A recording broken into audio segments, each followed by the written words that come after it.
माँ Pratima recording studio Sheikhpura. DJ Kandar राज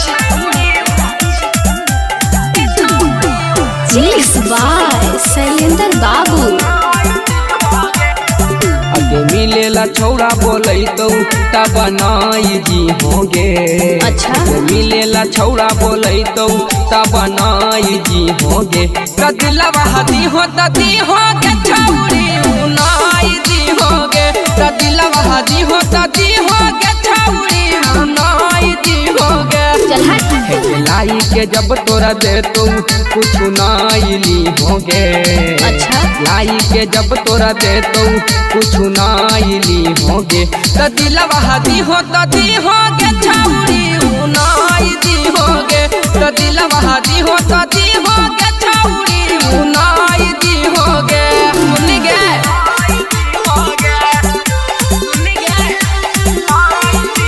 DJ Kandar राज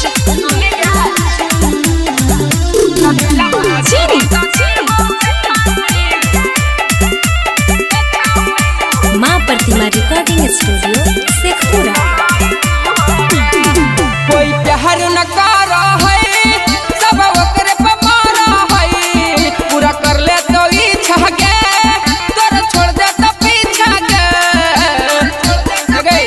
नहीं कोई प्यार न कर है सब ओकरे पे मारा है। पूरा कर ले तो इच्छा के तोरा छोड़ दे तो पीछा के। प्यार से जब पीलै तो कुछ नाई पी होगे। प्यार से जब पीलै तो कुछ नाई पी होगे। तदिलवा हदी हो तदी होगे छौड़ी नाई दी होगे। तदिलवा हदी हो तदी होगे छौड़ी नाई दी होगे।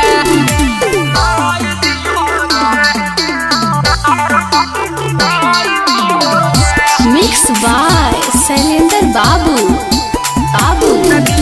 डीजे कंदर राज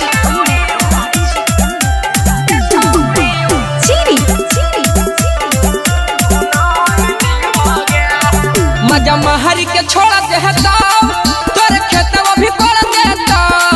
कभी करी है ना गलती गे ना तो होता ही ना गलती गे। सुनाई मजा महरी के छोड़ देता तोर खेतवा भी कर देता। कभी करी है ना गलती गे ना तो होता ही ना गलती गे। राइटर यमन यखले सवस कुछ सीखली होगे। राइटर यमन यखले सवस कुछ सीखली होगे। तदिलवा हदी हो तदी होगे छौड़ी